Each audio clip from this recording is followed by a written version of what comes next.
Let's now dive a little deeper into one of the most talked about moments from last night's debate. Former President Trump's baseless claims that Haitian immigrants are eating pets in Springfield, Ohio. Last night in the debate spin room, NBC's Yamiche Alcindor asked Trump's running mate and Ohio Senator J.D. Vance about those claims, which Vance has been amplifying. Take a look. Senator Vance, what do you say to Haitian Americans and Haitian immigrants who say spreading false claims about them put their lives at risk? Well, I don't think that no one has spread false claims. What they've said is that a small migrant community, 20,000, so it's big for the city of Springfield, but it's small compared to all Haitians in the United States of America, that small migrant community has caused a lot of problems. It's led to higher rates of communicable diseases. That's a verifiable fact. It's led to animals disappearing. Many of my constituents have said that has been happening. It's led to higher home prices. That is a verifiable fact. So this influx has led to a lot of But you said that immigrants have eaten animals, and city officials have said that that's not true. City officials have said that's not true. That's not actually accurate. The city manager said there's no verifiable evidence. A lot of residents on the ground have said that there is.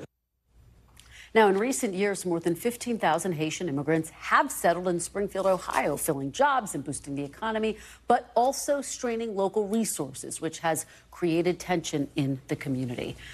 NBC's Yamiche Alcindor is in Springfield, Ohio. She joins me now. So, Yamiche, give us the reality check. What is actually happening in Springfield right now? What has the reaction been to this controversy? Well, there's been a lot of shock and really pain in the Haitian community here. A lot of the Haitian immigrants who came here legally. Most of them came here legally through federal programs. The city also advertised new manufacturing jobs as well as the city's affordability to try to attract people here, because this was a city that had lost something like 20,000 people out and had dwindled down to about 60,000 people from a high of 80,000 people.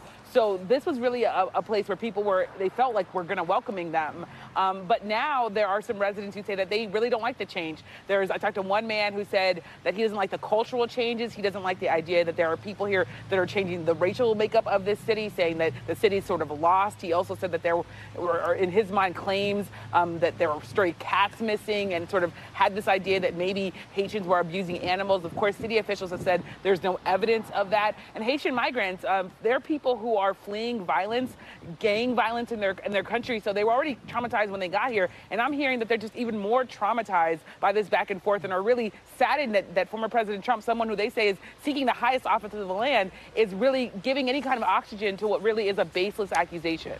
And you actually spoke, Yamiche, to one of the leaders of Springfield's Haitian community. What did he tell you? That's right. I spoke to Vilas Dorceville. He only moved to Springfield himself a few years ago, but he's already now an executive director of a community center for Haitian Americans and Haitian immigrants coming here. Take a listen to what he told me about sort of how Haitians are taking in this news. They are scared for their lives. Some of them are asking me, even yesterday I got a friend calling me asking me if he has to leave because he's scared for his life. So another friend told me that it seems that he would have had some family coming to visit him, but it seems that he gonna welcome them in Columbus or Dayton, because it is not safe right now for him in Springfield. And I have to tell you, Kristen, there were a number of Haitian immigrants that I talked to who were scared to even go on camera because they're worried that they're going to get harassed or targeted when they show their faces and tell people that they do not like these claims being spread. The other thing that Vilas told me is that there are a lot of people who want to see their futures and felt welcomed here, and now they're really thinking about moving and leaving and maybe going to Miami or New York, places that have long had Haitian communities. So it really is maybe even changing the population here, and that's something that I think is really heartbreaking for a lot of people, Kristen. Well, Yamiche, it's a fascinating conversation. Great reporting on this story that continues to get so much attention. We really appreciate your being on the ground there to sort through what's actually happening. Thanks for watching. Stay updated about breaking news and top stories on the NBC News app, or follow us on social media.